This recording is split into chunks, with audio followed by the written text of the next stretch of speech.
What's up, beautiful people? How are you? Welcome. What's good? I'm your boy JT. You can catch all my platforms on Twisted Tongue Podcast YouTube, Twisted Tongue Podcast Facebook, and The Real 2 Minute Mic. And I'm here hanging out with my little cuz. Yes. So it's good WineUP Wednesday. Yes. Hope you guys like what we got good for you. Before we get started, I just want to thank you for allowing me to be on your platform. Absolutely. And I'll tell you the reason why.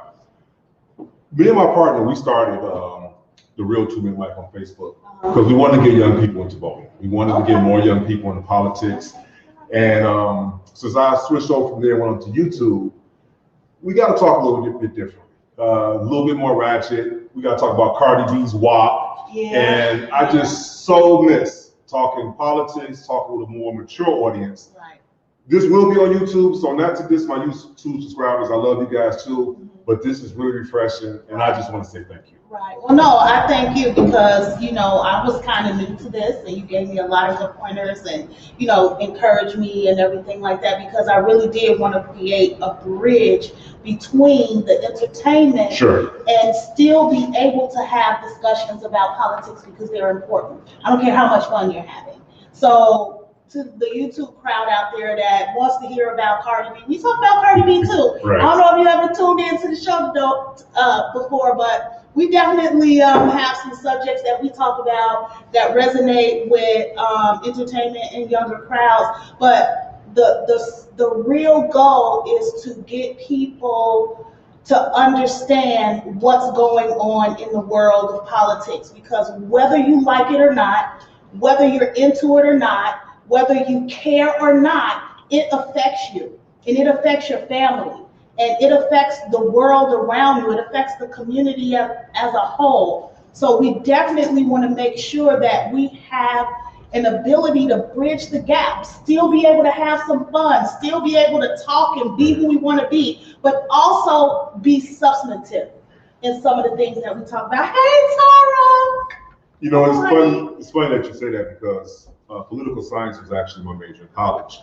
And I never understood how politics and how there is a science to politics, but there definitely is. And to piggyback on what you just said, the science of the politics is how it affects our lives, how the laws are made, how politicians control pretty much everything we do, whether we know it or not. Right. But a lot of the things that we do, a lot of the jobs that we work, a lot of the income that we have is all based on politics. So that is the science of politics. Right. And we're about to get it in. Right. And I mean, it is so the time for it. I've never seen so many Black people, African Americans, like truly involved and engaged in the subject of politics. And it overjoys me, to see that. But like when I was having a lot of the conversations that led up to the election, it was like, oh my God, there she go again talking about that stuff. But I knew how important it was for us. And I was adamant from day one that we had to get that man up out of there. Well, see, the reason why people had issues with what you kept talking about, and like you just said, well, why is she talking about this? Why is she talking about that? Because we are so distracted. We are so distracted. We get these little jobs, we make this little money. I call it the N-word tricklets. We get this little jewelry, we get these cars, we have to pay our mortgage, and we actually forget the essence of where we are, especially as Black people, where we are right now, and how involved we have to be in politics to get to where we want to go. Whether we like it or not, that is what I really want to kind of express. And that's why once we started this, I didn't quit. I didn't give up because it is definitely upon my heart, mind, and soul to make sure that we understand. I battled with so many people over that course of time saying, Trump is this and Biden is just as bad and all of that. And I was adamant, no, Trump is the worst ever. I wish, can you give me that thing right there? Which one? My little Trump toy. Okay. The Trump toy? My little Trump toy, right. And I thought wow. Hi, Karina. Hey guys, I tell you what, type in the chat, what is your drink of choice for tonight? Right? Let us know what you're going to be sipping on. This is my Trump toy right here. I don't know if you can see it. It's washed his face out a little bit. But I thought I was going to have to retire this thing. I lost it for a couple of years. I bought it when he first became, and I knew he was crap, so I bought the toilet brush. Let me say this about Trump real quick. let me just say this about Trump. And I'm gonna choose my words very carefully on your platform. Okay. I don't think no holds barred. No, I know it's no holds barred, but a lot of these people don't know me, so I don't want to give a perception without really knowing me, because those who are watching this that know me, they know why I'm gonna say what I'm about to say. Okay. So I want to try to choose my words so we can keep the perception open, and I don't get judged on. A lot of times you get judged on a statement, and the person don't know where the statement is coming from. Okay. Let me just say this about Trump.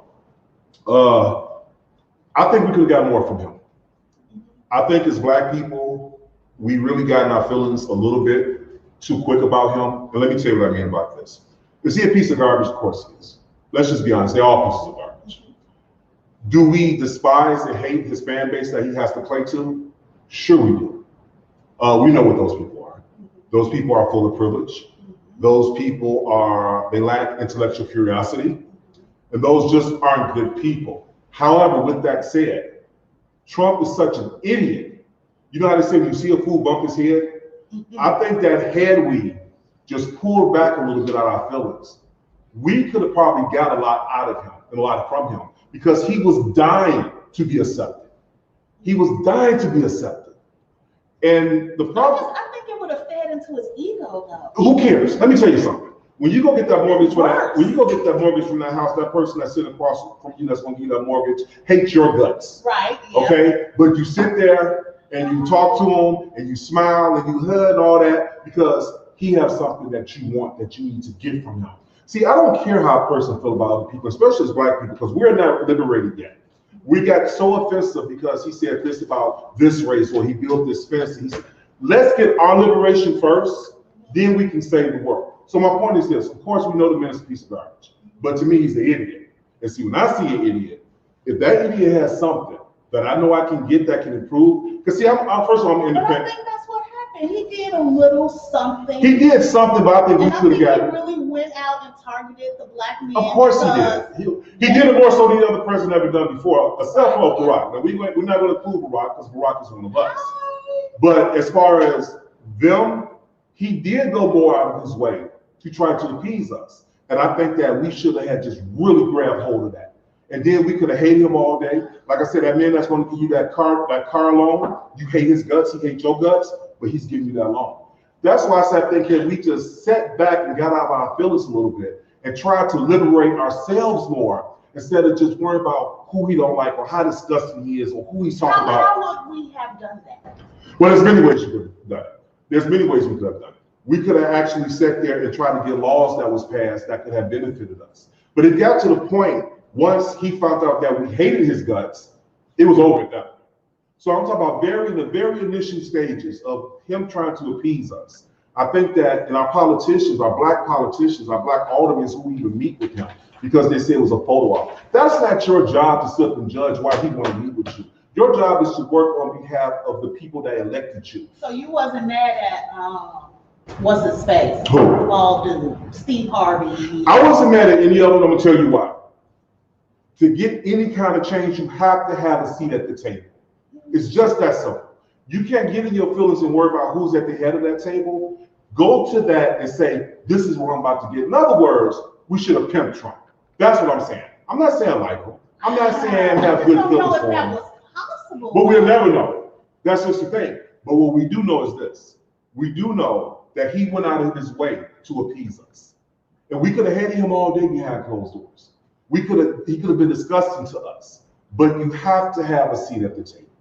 You have to. Whether it's Steve Harvey, now Kanye West, that's a different story because we know there's some other things going on up here with him. Yeah. But as far as the ones that actually, I do believe, like the Ice Cubes of the world, the Steve Harveys of the world, I do think they had good intentions. You cannot get no kind of change unless you have a seat at the table. Now, with that said, I agree with you on everything else about the man.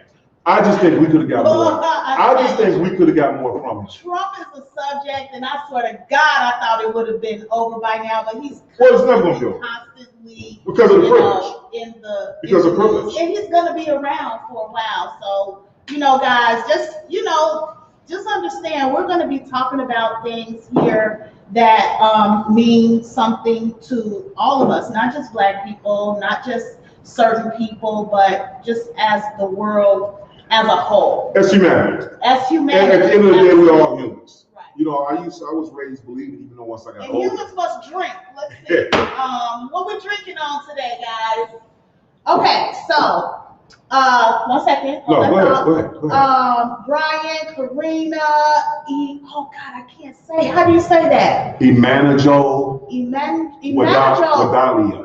Thank you so much. Pardon me if I'm saying your name wrong. I apologize. Thank you so much for joining us today. We got Tara, water. Really, Tara? Come on now.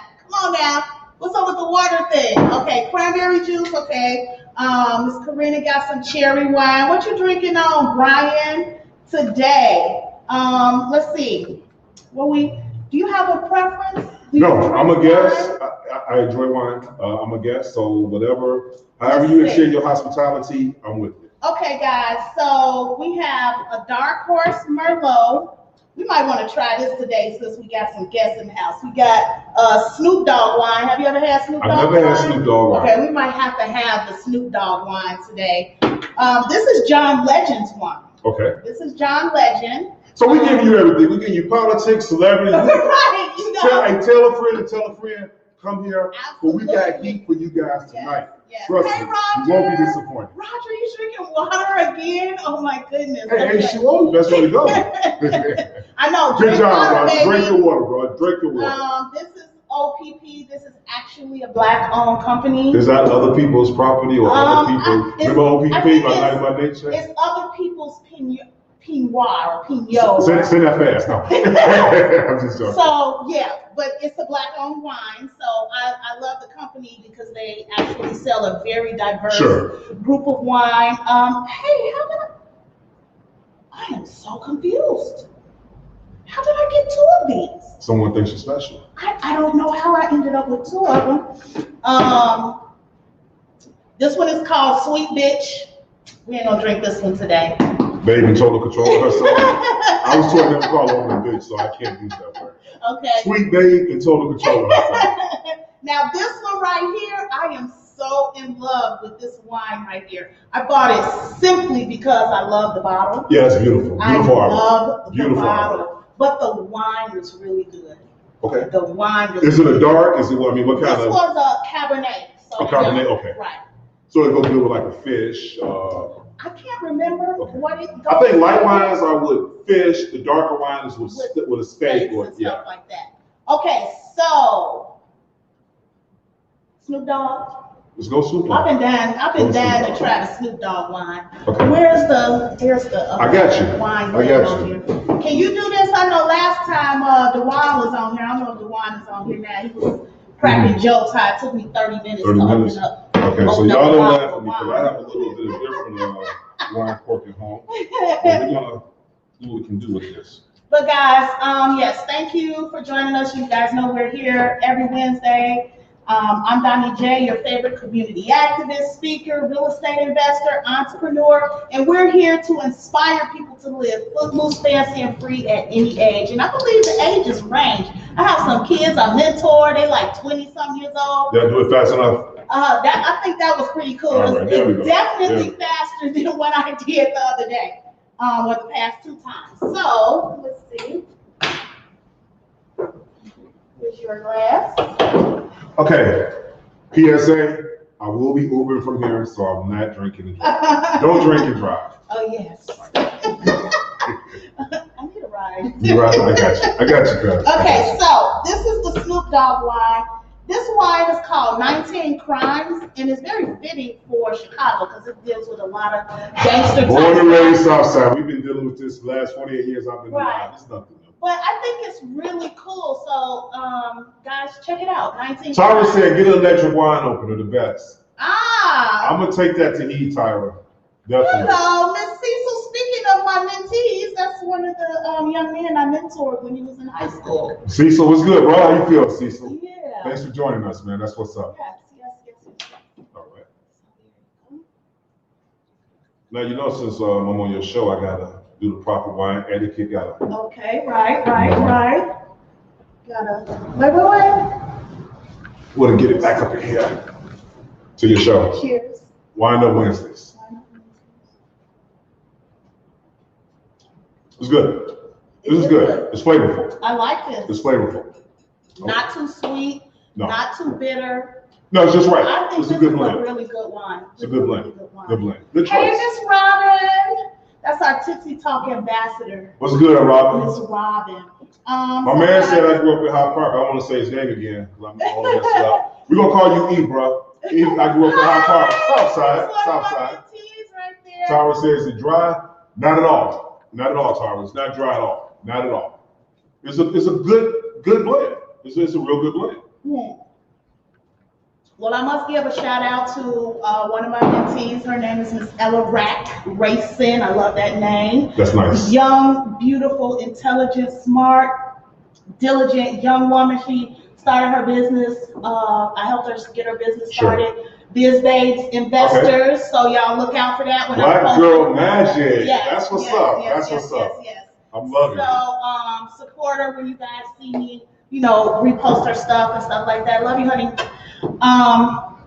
So yes, guys. So tonight we just really just jump right in it because it's so much going on, and like now we literally have a former president that has been impeached twice, and it kind of got out of the media for the most part, out of our conversation. But just by this trial for him being impeached the second time, and for the reason, I mean, to me, it's pretty serious.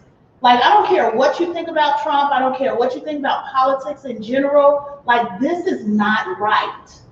Like, this is stuff that happens in the movies, but we're living in it in real time. And I want to know what you guys, what do you feel about that? I get,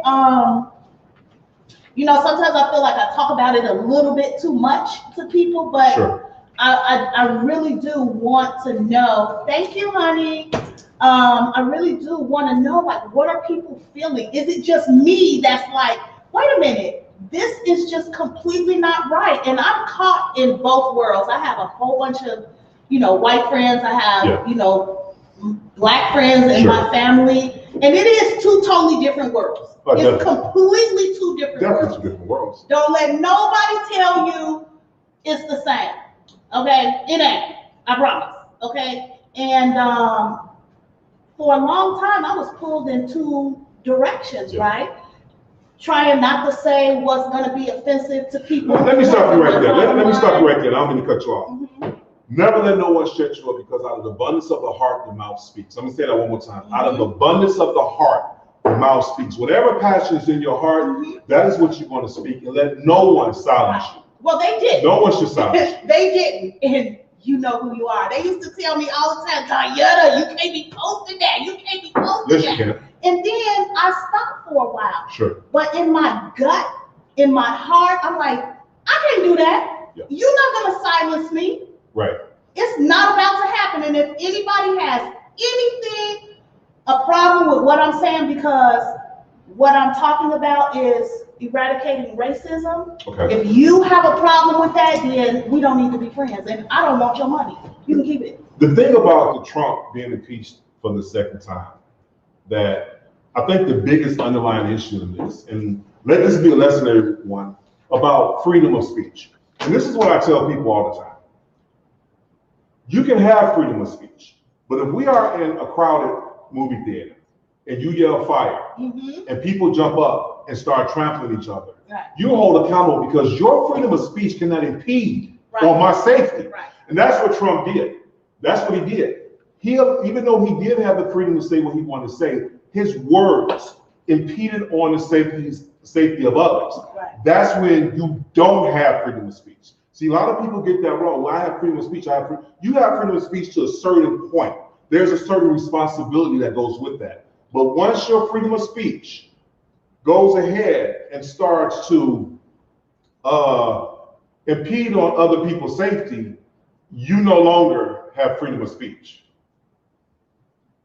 And I literally just had that conversation with someone, because they were saying, like, the Dominion people are suing Fox. Sure. And like, how are you going to sue a news company because of freedom of speech? And I literally said those exact words. Well, yeah. You can't cry fire in a crowded No, theater. no, you you just can't. can't do No, that. you can't. And literally, as the president of the United States, like, we are so downplaying the egregiousness of what truly happened. Well, now when you say we, who are you referring to? Because I'm talking about, yes, even us, because we're around here talking about, oh, the Senate's not going to convict, right? Well, they need to be shamed. We need to stop saying what they're not going to do and start talking about what they should be doing. If we're not talking about how horrible what that man did, right, then it's like, to me, it's almost like he was so horrible over these past 4 years. He lowered the bar. He desensitized us. It's just to the ground. It's not the bar no more. It's a bar string on the ground. No, right. It's not even a bar anymore. Yeah. So now, if Obama hadn't done something like this, the world would be on fire right now. I need us to have that same passion, and it doesn't matter who's president. It's the fact that someone thought that they could overthrow the country. Goes back to privilege. And see, you had, when we were talking earlier, you had posed a question: is white privilege? How did you pose it? Is white privilege running the world? I think Ruining the world. Well, I'm gonna take it a step further. Not only is it ruining the world, white privilege is the institutional foundation of how this country was built. And it starts with their kids. That's why they don't understand. See, when we tell them, we say, you have white privilege. Well, I'm poor. I don't have money. I'm not privileged. No. That's not what white privilege is. Let me break down how white privilege starts when we're their kids. This is the reason why they lack intellectual curiosity. Because when they are kids and they're in school, it starts in school. All they have to do is show up. Right. Becky, present, right. She's going to pass. Right. Whereas we, and especially when you get to the college level, we have to prove to our professors and prove to our teachers just how smart we are. They pass just because they are there. Right, yeah. Let's take it a step further. Let's take it to the penal system now. That Viking, and that's what I'm going to call the Viking, that trailer trash, because we know he's trailer trash, because no one walks around in the wintertime with no shirt on, the bear skin rug and Viking horns that went up into the Capitol. So we're going to call him trailer trash. He gets to get organic food in prison. Right. I didn't even know trailer trash people even ate organic food, other than crystal meth. Right. What organic food do trailer trash eat? He gets to have organic food in prison. Now here for years and years and years, people have died in prison. Spoiled food, bad food, outdated food, bologna sandwiches, food that have roach eggs in it. But this cat that's a domestic terror, a domestic threat to the country, a person that participated in domestic terrorism, he gets to go to jail. And guess what he gets? Organic food. See, the privilege runs deep.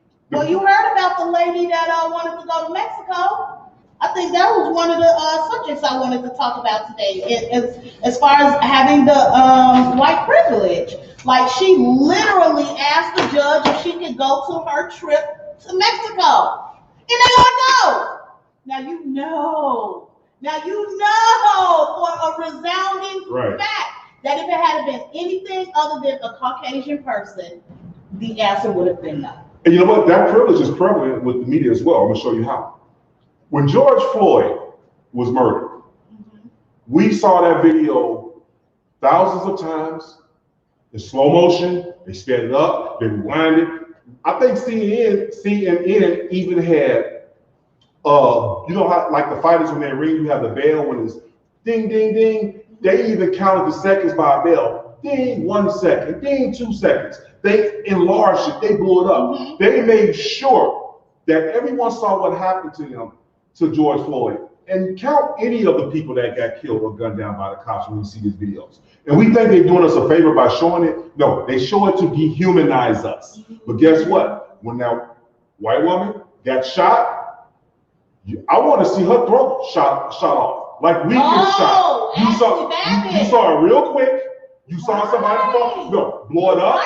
I want you to blow it up. I want you to enlarge it. I want you to forward fast it. I want you to rewind it. I want you to put it in slow-mo. Do her the same way you do us when we get shot down, when we get gunned down. I didn't even think do about it the same way. I'm wondering, like, okay, why is this lady's name not because then that's going to forget her name. They got about Benghazi for 8 years.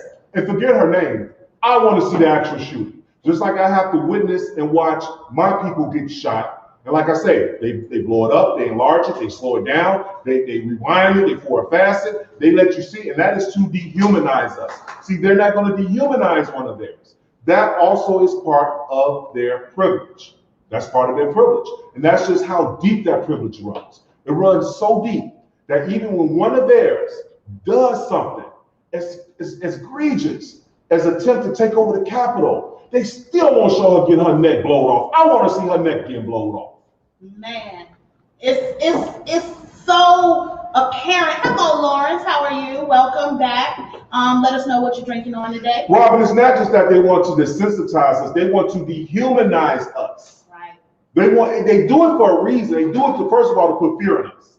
Secondly, they do it to show us this is what we do to. I think we've been desensitized already, like completely. Like, why is there no outrage? Like, this person literally incited a mob of people to overtake the Capitol of the U.S. There was a Confederate flag in the rotunda of the Capitol. That didn't even happen during civil rights. That was disgusting. Time. That was disgusting. Like, that is the ultimate in privilege to me. And we are so like, oh, well, it's Trump. They ain't gonna do nothing about it, so forget it. Their privilege runs so deep, when they go on job interviews, they're asked one question: when can you start? Meanwhile, we have to sit in that interview and sweat bullets the weekend, everything but the kitchen sink thrown at us for them to find a reason not to give us a job. We get asked questions that's not even pertaining to the job. True story, check this out. I know this white woman, right? And this is real talk right here. She's an accountant for a company, okay? She's an accountant. She does not have an accounting degree. She does not have a bachelor's degree in accounting, but yet she's able to handle the money of this company.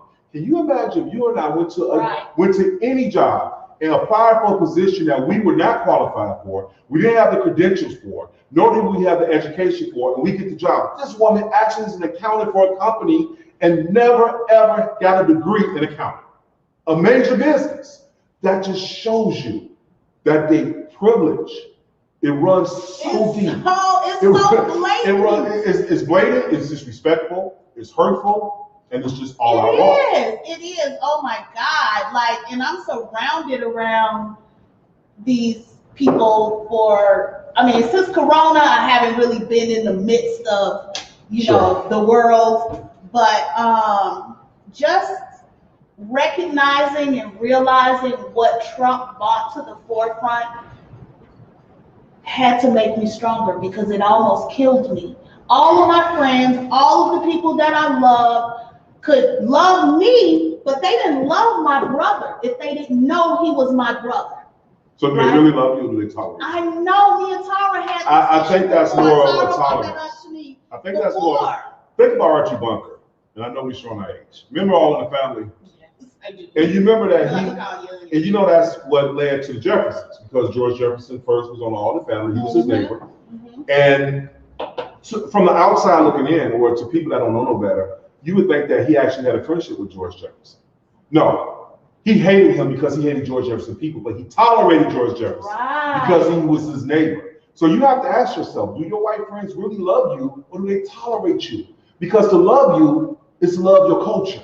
It's to love where you come from. It's to love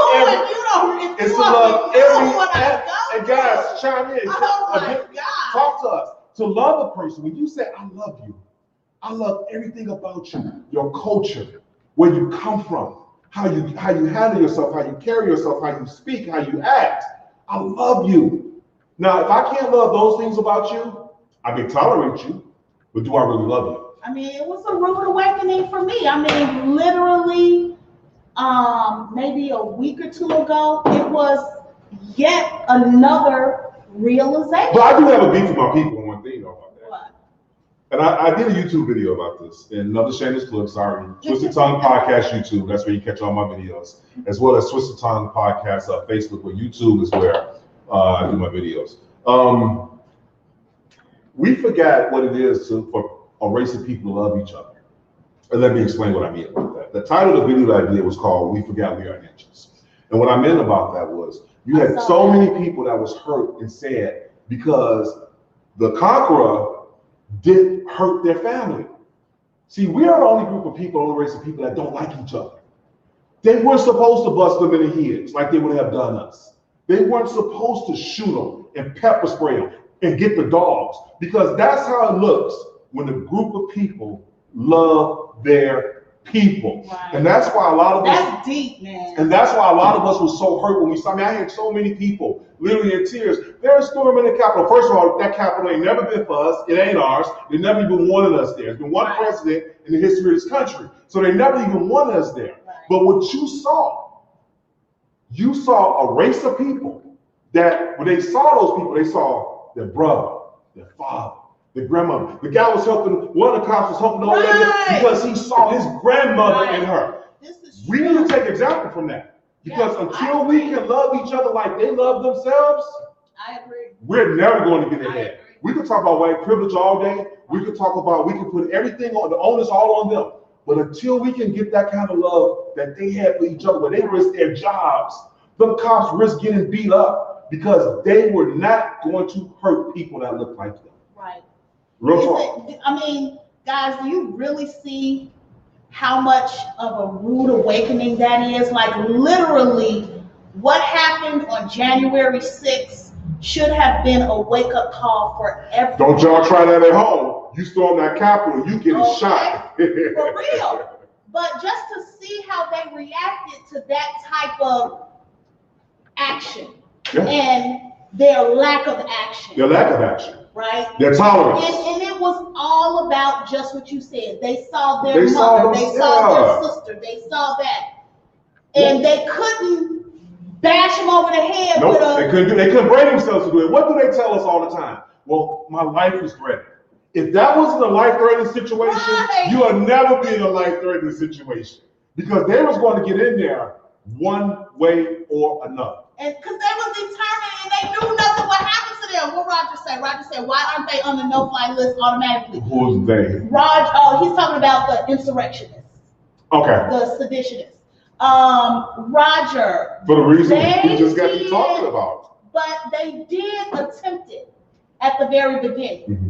That within that first week, Roger, they were pulling people off of the planes because they were on the no-fly list. But as it died down, as the conversation died down, it was like, okay, we can they got comfortable with it under the rug. Let me ask you this.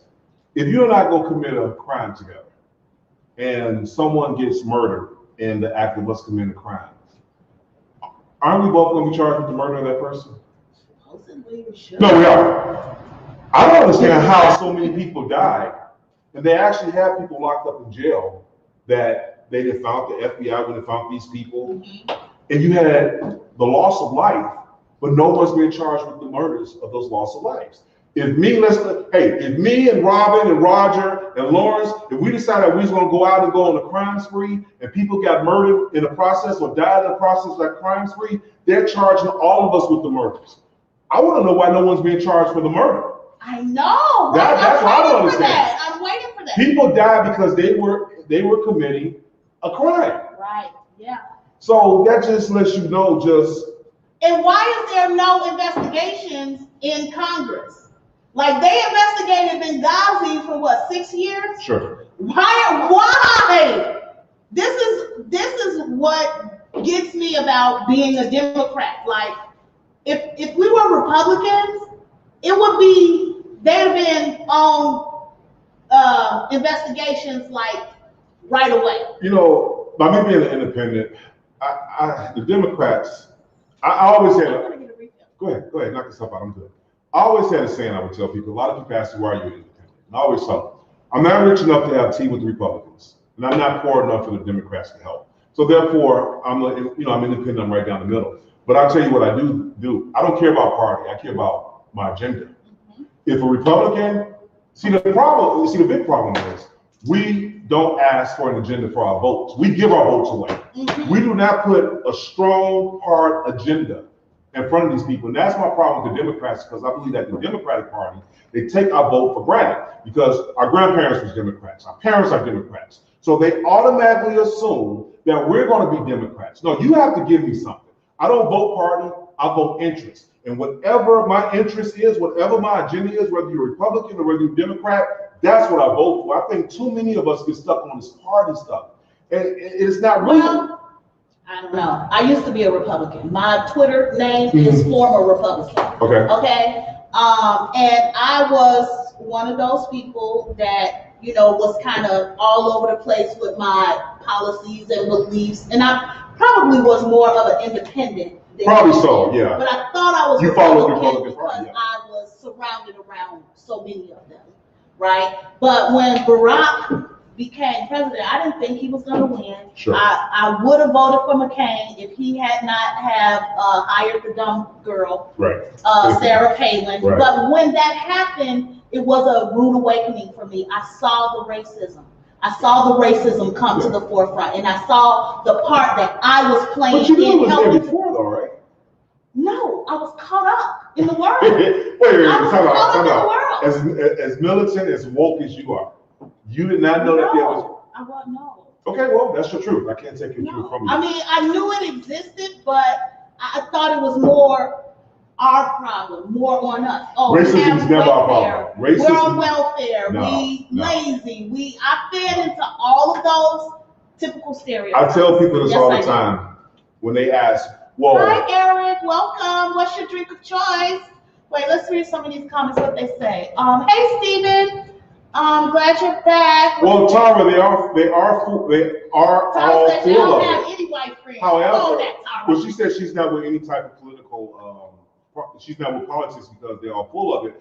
But I understand what you're saying. But you have to be a part of it because it does affect your life. I mean, so I do get. Trust me, I totally agree with your premise. But you have to make yourself part of it. Can you read her comment? What she said? Go down. Which one? This one right here. Let me see.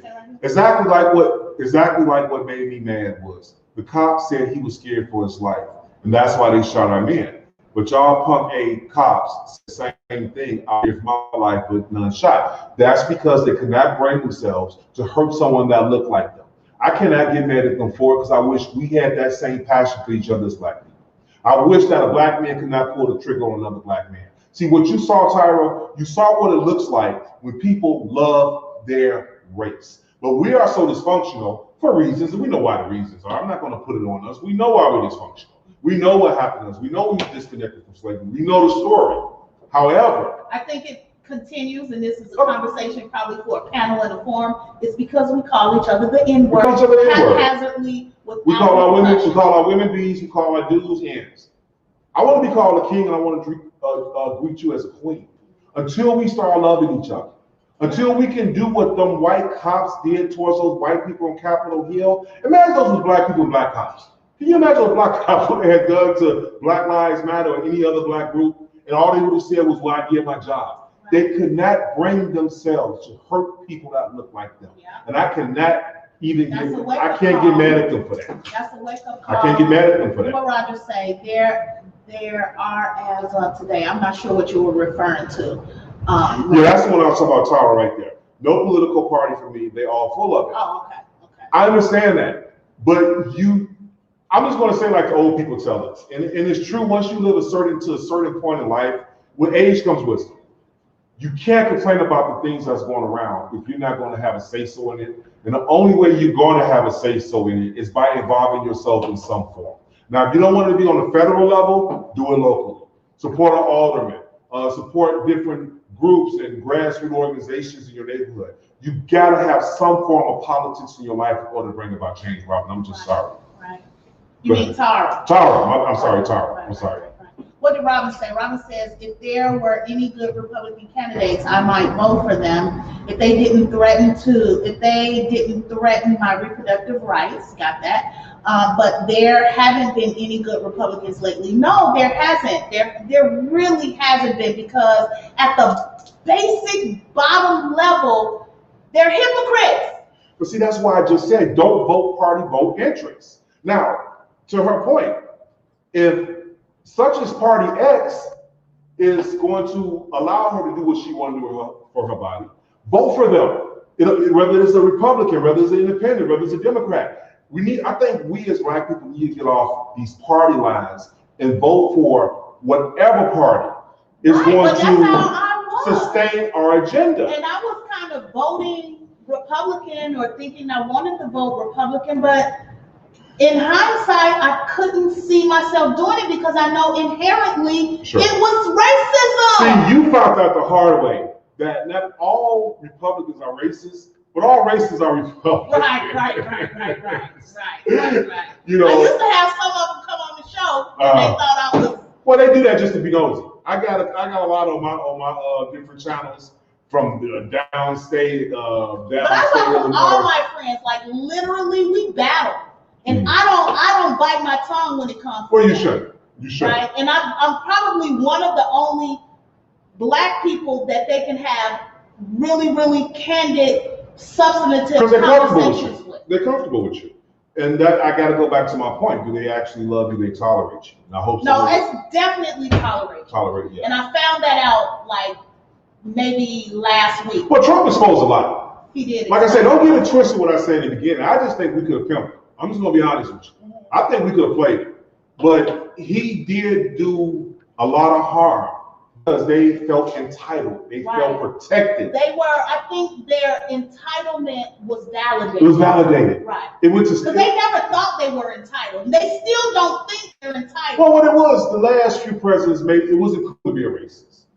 Trump made it cool. Okay. You can wear your badge now.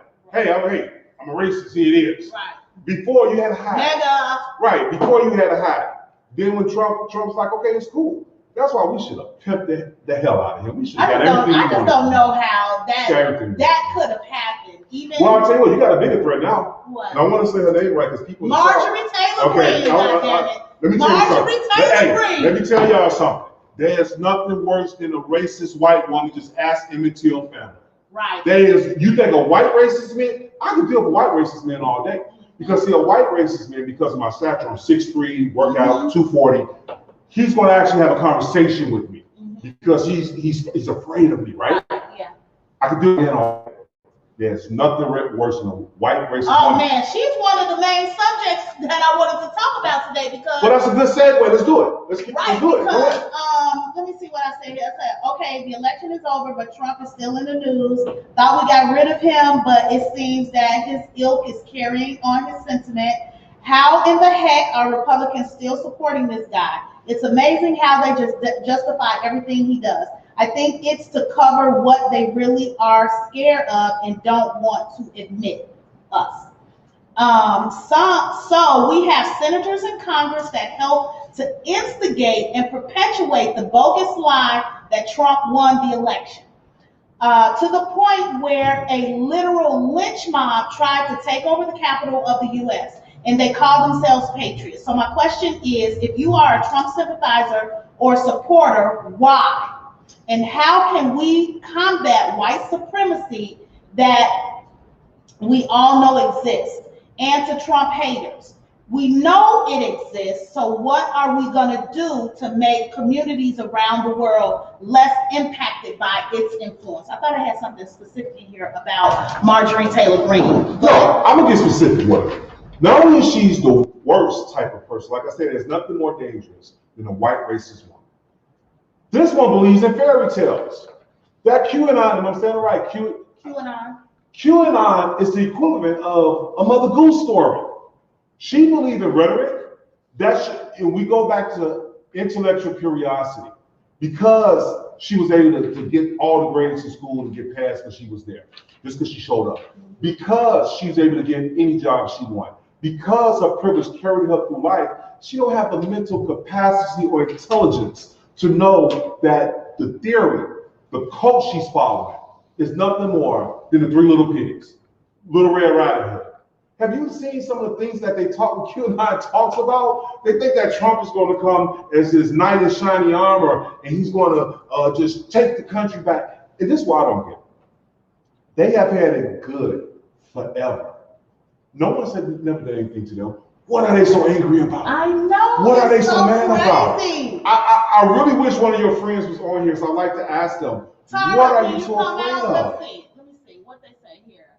Tara says, I'm very much into politics, however, until there is a political party that is for real for us and about us.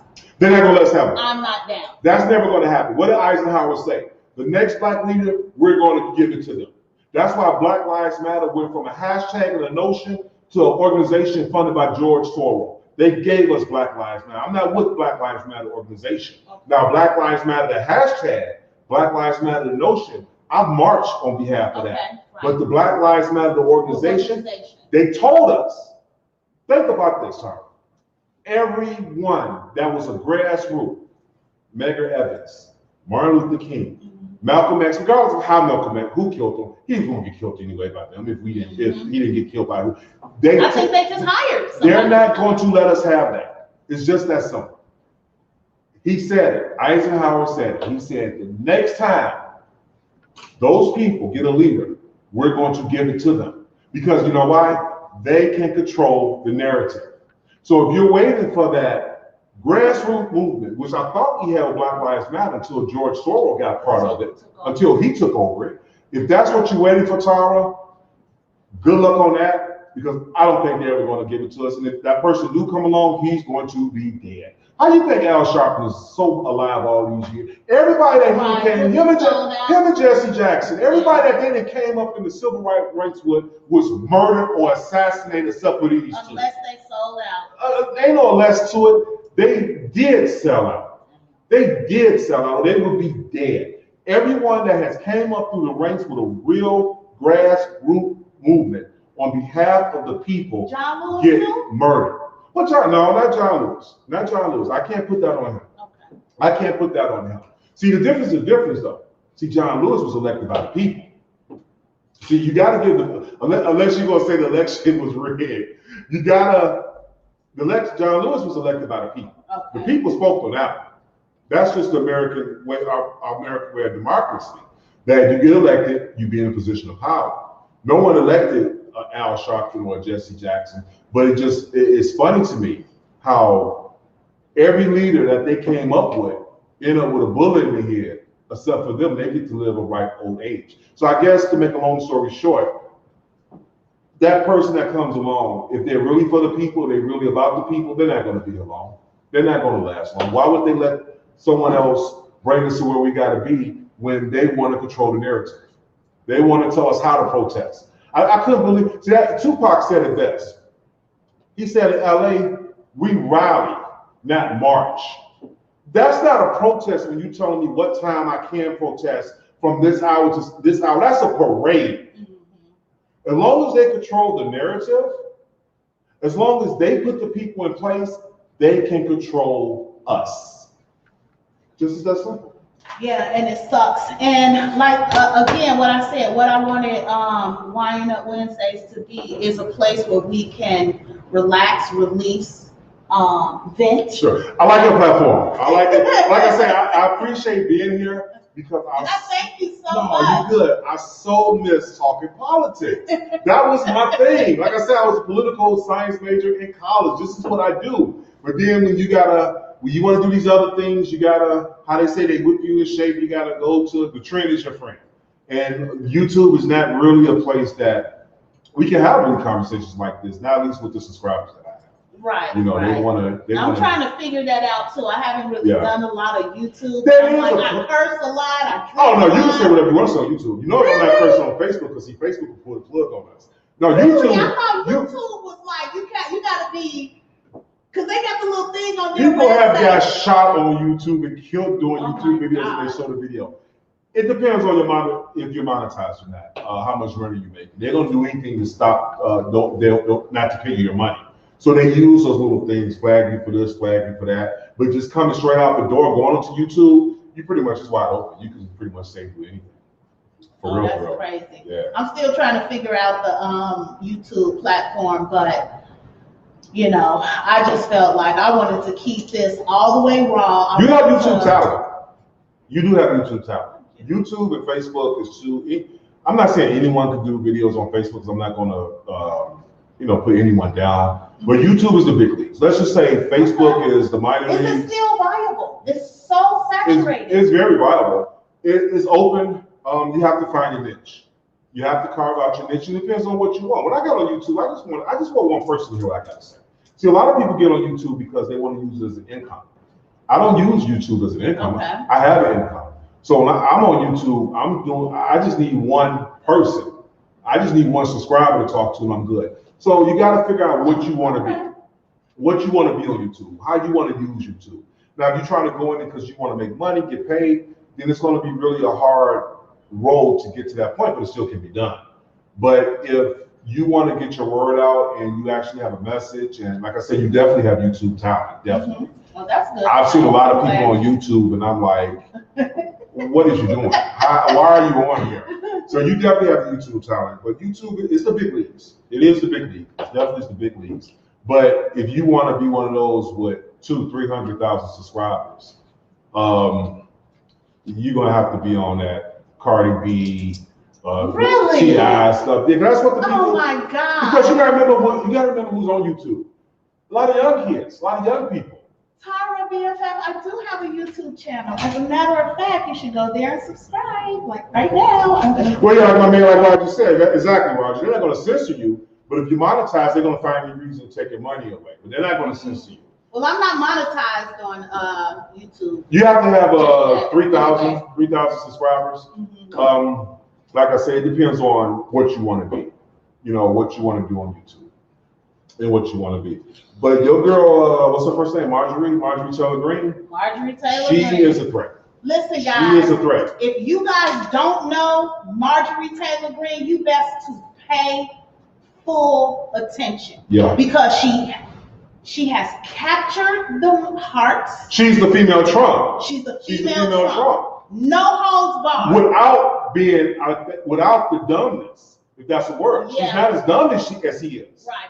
See, he was. I don't know about that. Well, see, he was an idiot, know. and that's why. Because they all kind of that. Well, they all lack intellectual curiosity because they don't see. Unlike us, we read, we research.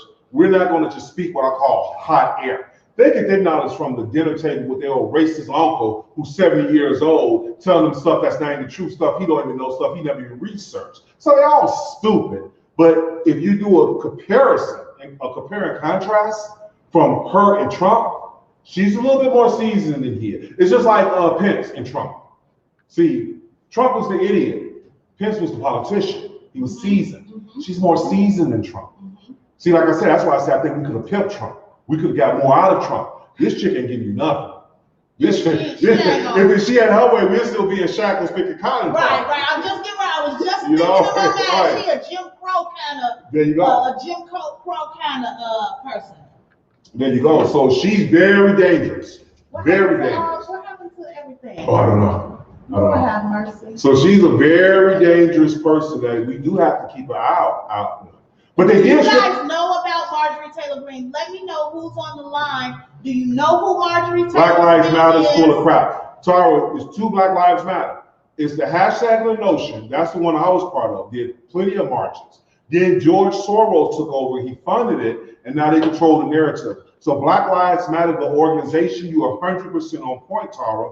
That is not a grassroots movement anymore. What Roger said, Black Lives Matter is LGBT. It's not really for us. Black Lives Matter is. It's the same thing. They all are right. The organization, the Black Lives Matter, George Soros took it over.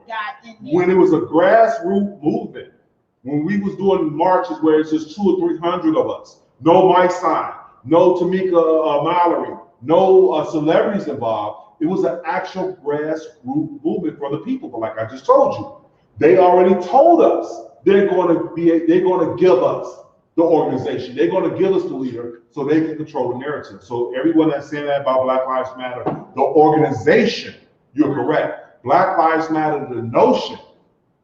No, we all for that. Our lives do that. This is one of the reasons why I'm here, because I want to provoke people to take action. Sure. Right? Like, so there's Black Lives Matters chapters. Sure. Right? You might not agree with what the organization has, but if you're not a part of that organization, if you're not making a difference, if you're not having a voice in that organization, in your local organization, then it is what it's going to be without your influence. Exactly. So I implore all of us, all of you, to get involved. It's something. That's why I'm here, because again, I don't know, Lord. You love your people, don't you?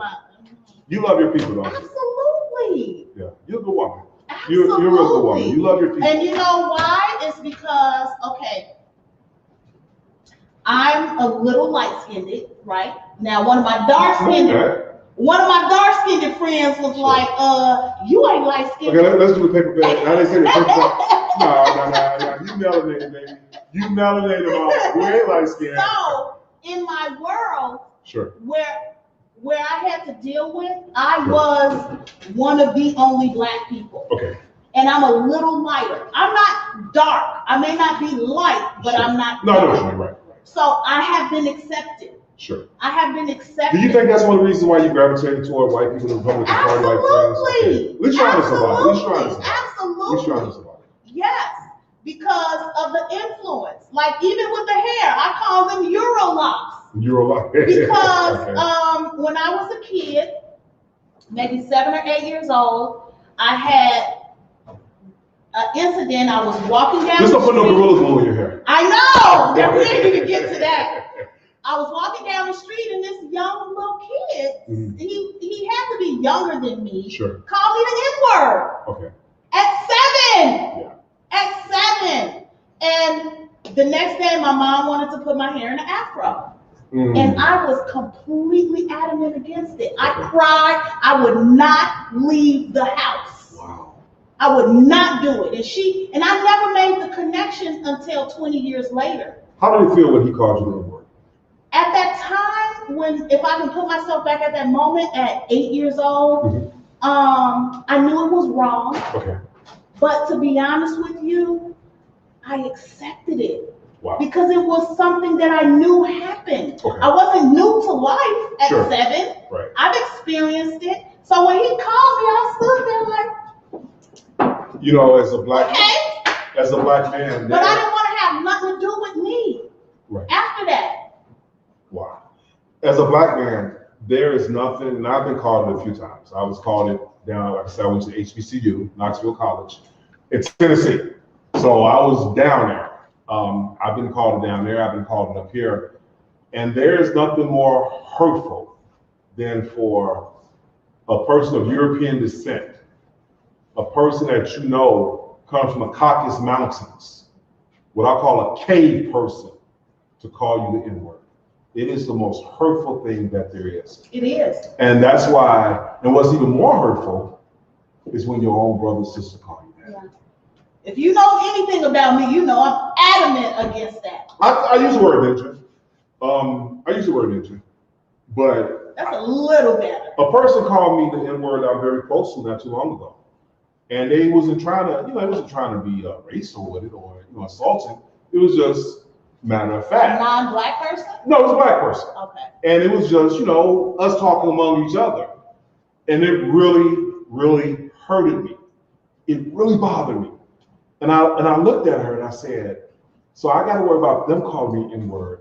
And now you want to call it to me too? And I think she didn't, that's what it dawned on her, and she apologized. She's like, no, I'm sorry. I never thought about it like that. So I guess what we're trying to say is, I do believe that is one word that we need to get out of vocabulary. Absolutely. Because if we can't stop calling each other that, why should they? Right. And why would they do anything for anybody that wants to use such a degrading word to themselves? If they see us hating each other, why should they hate us? They see us killing each other, why should they kill us? They see us calling each other the N-word, why would they do it? I don't believe racism is black people's problems because we didn't create racism, we didn't invent racism, nor do we benefit from racism. So that is totally their problem to figure out how to deal with it. But the same token, we can't, what's wrong I'm trying to look for? Let's not edge them on. Let's not give them momentum. Let's not give them incentive to treat us how they want to treat us. When they start seeing us treat each other like we are kings and queens, when they start seeing us refusing to use the N-word to each other, burying that word with each other, you'd be surprised how many of them would do the same. Because what's the first thing they tell us? When we say, well, cop killed one of us or one of theirs killed one of us, what's the first thing they say? Well, what about black on black crime? Exactly. And we get mad about that. But what about black on black crime? How can you expect someone to love you or care for you or treat you right when you don't love yourself and treat your fellow person that look like you right? Let's just keep it 100. Let's keep it a beat. We didn't come here to play with you guys. We didn't come here to sell you no dreams of gander, no illusion. Let's keep it a beam. If I can't love my sister, if my sister is a B, if my sister is an N, how can I get mad at Tom the Peckerwood for calling her a B or calling her an N? Period. You know? So eradicate the N-word. Now, a lot of people Robert what you say? Read it. When you donate to Black Lives Matter organization, the money goes to the Democratic Party. I was surprised by that. But rather than complain about what is wrong, people should get involved and make needed changes. Right. And how you get involved, Robin, by two things. You get involved by voting, and right. You get involved about being part of something. And then speaking up. Now, speaking up. I will tell you guys, these ain't my right notes for the day, because you know what I had? No, you're a talent. Let's freestyle. Oh let's freestyle. It's like no notes. I have no idea where this came from. Let's freestyle. Let's freestyle. But this is what I had for you today. Okay. Because, like I said, I want this to be substantive. Sure. I don't want this to be just frivolous. Sure. We talk about the sex, which we're about to get to it from family notes. If I can't find notes. I think it was, can you tell me? I sent it to you. One of them. Didn't I? Yeah. I sent it to you. One of them was, look at it. Yeah, yes. So, I know what one was, because I laughed at you. You want me to say one? No, we're going to get to that, but I do have it. As a matter of fact, pull it up on your phone. We can talk about it. So yes, we can do it because I did send it to him. But what I was saying was, like, it's just crazy for us to want to hold ourselves up to such a high standard on one hand, but on the other hand, we use this word so willy-nilly that it really degrades us as a whole. And you know how the word came about, right? I don't. I'm gonna tell you how the word came about. You ever heard the word Niger? You know what Niger means? Niger. That means king. That means king. There's a place in Africa called Niger. Okay, but when the slaves got here, they was calling each other Niger. Okay? Those people from Arkansas, those people from Tennessee, those slave masters were so stupid and was so unarticulate, they was hearing them call each other Niger, and they said N-I-G-G-E-R. That's how the word came. And Niger means king. I didn't know that. That's how the word came about. Okay, you want to get to the sex part or the little yachty part? Pull up the pictures that I sent to you. Let's see what Robert said. Tara says facts. Karina says, I am never equal and always I'm either treated special or less than, but never equal. So being independent, running a business gives a chance to be equal. And I think, is that because you said I am the only Black Asian woman at my work, and another Black lady, and the rest are white? I know how that is. Black Asian. Now, what do they consider you? They consider you Asian. They consider you Black. So I don't know how you look. I don't know how light or dark you are. Well, Miss Karina, we're going to be hanging out in Houston on the weekend of March 19th for her birthday. I think that's the one that you wanted in particular. Definitely it. This is it. I read that. I just thought that. Hey, y'all girls. This is TIPSY Talk. Okay, y'all ready for TIPSY Talk? Okay, look. I gotta roll my sleeves up for this. Okay, it's about that time now. I need to know who are my active. No, because I'm gonna need it for this one. Because I know what's on there. And I hope you guys are enjoying this. I am JT. This is my cousin Anita. You can find my platform, Twisted Tongue Podcast YouTube, Twisted Tongue Podcast Facebook, and I also have a political platform on Facebook called The Real Two Men the Mic. DAREL, The Real Two Men the Mic. I'm sorry for the shameless plug. No. Text me the link. I got you. And then I'll put it in here. And then, guys, if you can, please, I put in the YouTube link. Please go to the link and subscribe. Right? It's not really an official channel. I just post whatever. We're gonna blow up. We're gonna blow you up. So please use the link, go to the WineUP Wednesdays page and subscribe, and then I'll put his page in there as well.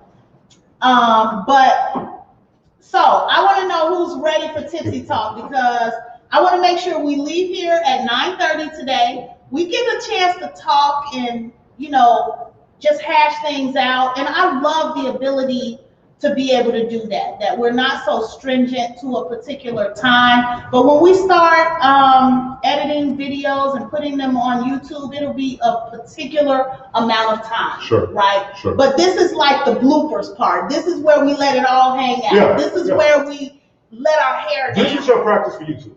Honestly, like I say, YouTube. See, I'm gonna tell you what. And no offense to none of you guys, but I'm gonna tell you the difference. You see how all the comments are nice, they're supportive, they're intellectual. You're not getting that on YouTube, baby. I'm telling you right now. Oh no, you get these 16 to 18 to 20-year-olds that haven't lived life, that don't know nothing from nothing, and they have no filter and they're very disrespectful. Oh my God! So, hey, I handle them all. I bet you can. Bring it on, bring it on. So please, guys, I did put the link to the YouTube channel in there. Please go and subscribe. Now, what I need to know is who is going to be my active participants in Tipsy Talk. Now, you guys know Tipsy Talk can go off the Richter scale. Okay? Now, Nanjo. Oh God, I wish you could say your name. Yes, Nanjo is Abyssinian Ethiopian title for king. That's what's up, E. There you go. Did I say it right? Negus. I hope I'm saying it right, Negus. Yeah, see, Negus. So by them being Southern Hicks, they would say N-I-G-G-E-R, but they was stupid. That's how the word came along, because they heard each other calling them kings. I never really knew that. I just know it's a horrible word. I just know it's a horrible word. Yeah. But guys, okay, so we're gonna get into Tipsy Talk, and then we're gonna go. Now, what I had prepared today was for us to literally take action. So I got some phone numbers to some of these politicians that need to hear from us. You're right, Rogers. Open season on YouTube. You ain't lying. It is. I go hard back. I go hard back. I think I'm gonna find out though, Roger. I go hard back. I don't play with them. I'm a man first. Now, Roger, I think I see you was a subscriber on my YouTube channel. So you might have subscribed to my personal channel. I don't know. Hit the top. Karina. What? I am never equal. I am never equal. There's always I'm either treated special or less than, but never equal. So being independent running business gives a chance to be equal. And let me tell you something, you your own boss when you got your own. It's just that simple. Long as that's what we all about. That's it. Entrepreneur. That's literally why we created this podcast, for two reasons. Because, we're in business for ourselves. The business that I'm in, real estate investing, is all about teaching everyday Americans the principles of real estate.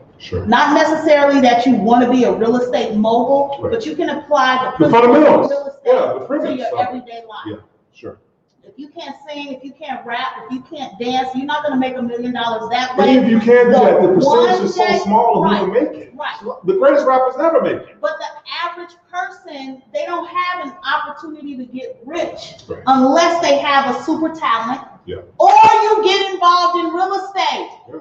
Do you know that? Like, you can get up to an additional $12,000 in tax deductions for children, grandchildren, and nieces and nephews. I have the access to that. Yeah. So find out how to do that. Reach out to me, and I'll make sure you guys know, because that is one of the reasons why I put this together, is because I wanted to spread the information to the community, people that otherwise would not get the information. Like, you can get $12,000. Okay, people are literally living under the poverty level, so they can get an additional $5,000 on a kid, and then they got to go find a kid. You don't have to go find no kids no more. You can do it legally. You can do it legitimately. I'm 50 years old. I have no children. Do you know how many? Maybe I shouldn't say that online. But look, you don't have to go out and find dependents no more. How are we 40 to 50 when we look 30? I know. Right?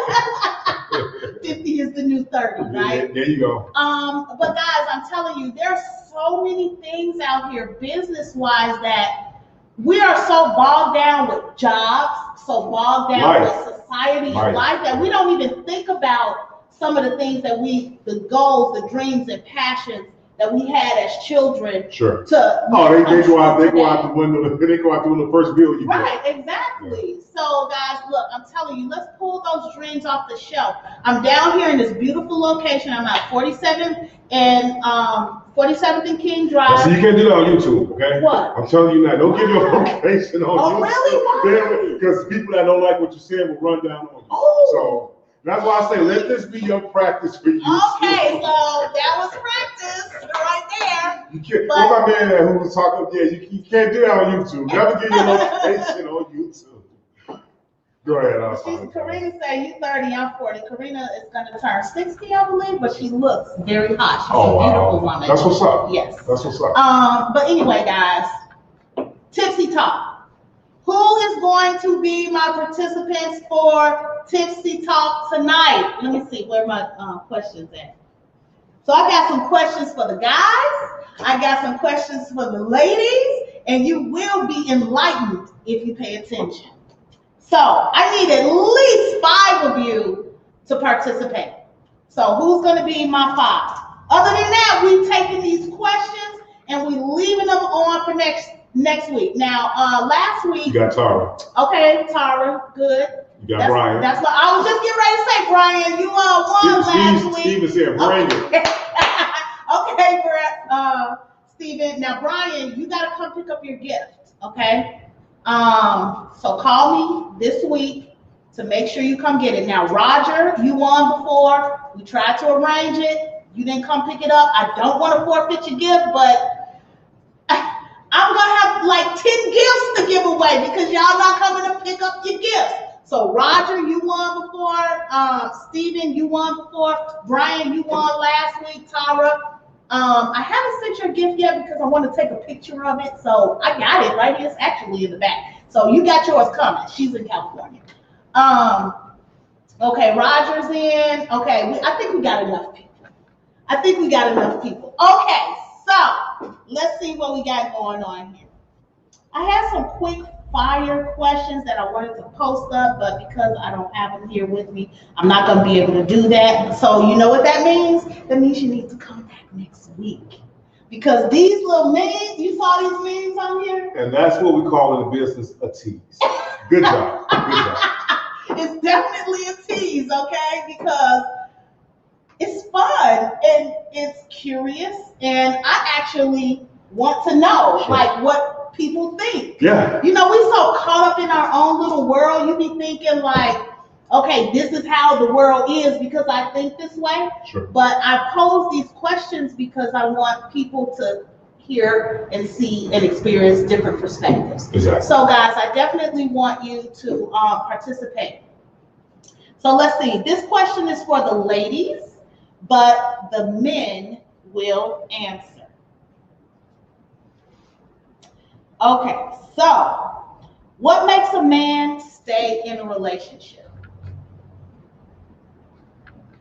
I would like to know. We want to know as women. We really want to know. Now, guys, keep in mind, people go back and they watch the rebroadcast of this. And I do get messages from people that say thank you for posing the question because it puts things on people's mind. Yeah. And like I said, a lot of times you think you're in this world by yourself and you think a certain way and you don't, especially around sex. A lot of times you don't get to verbalize it publicly. Right. So you never know if what you're thinking is really the consensus, right, or you in a world by yourself. So this gives people an opportunity to kind of really organically get an understanding for whatever the question is. So you can enlighten yourself based on that. I will tell you this as a man on there real quick. So what makes a man stay in a relationship? I will tell you this real quick.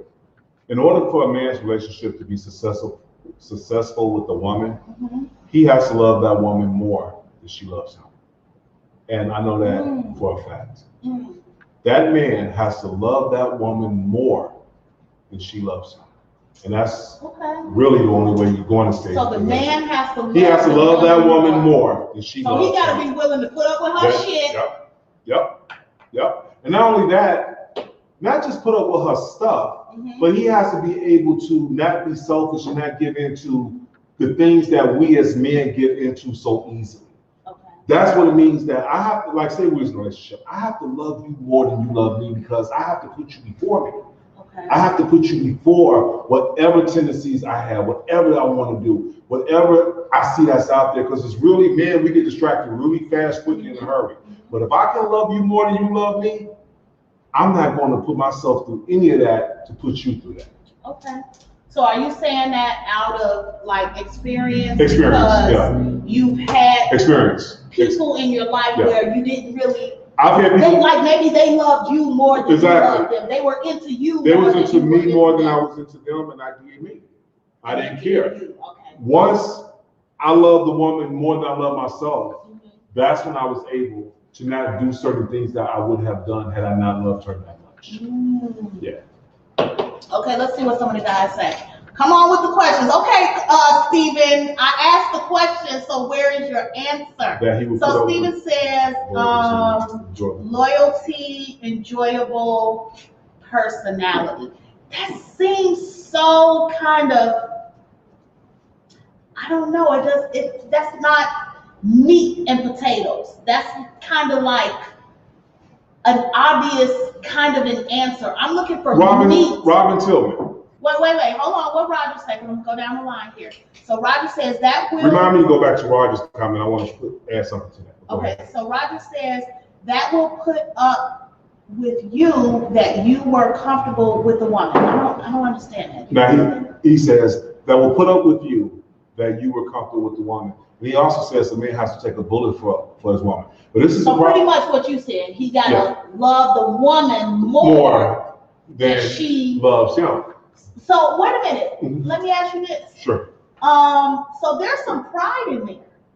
You got there's pride. Hold on, time out. Pride in relationship don't work. That's like water and oil. So ain't no pride. There's no pride in your relationship. Men, like a lot of times, like we as women don't have like really fulfilling relationships.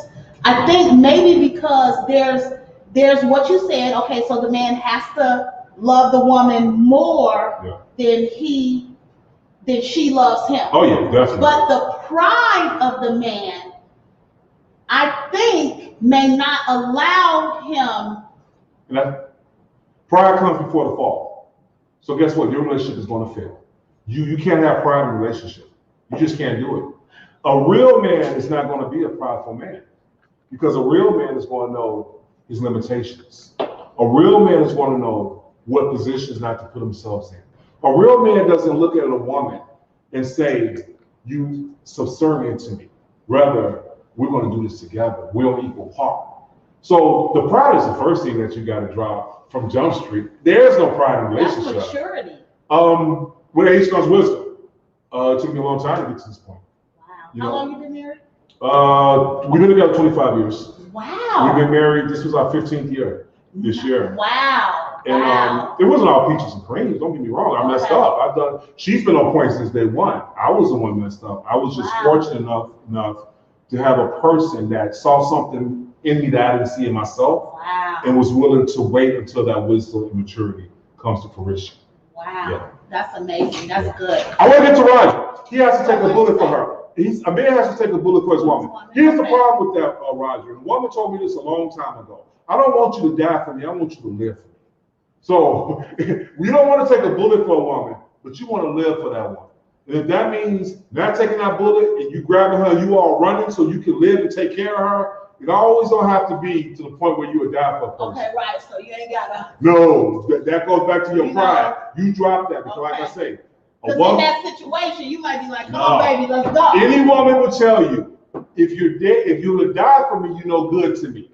I need you to live for me. But I get what you're saying, though, Roger. He has to be willing to do anything and go above and beyond to see to it that she's protected, she's okay, she has what she wants. So I feel you, bro. I feel you. So I think this is a lesson for the ladies. Like, we struggle. We often wonder why, because we resign. Y'all go through so much. I feel sorry. We resign to the fact that men are going to cheat.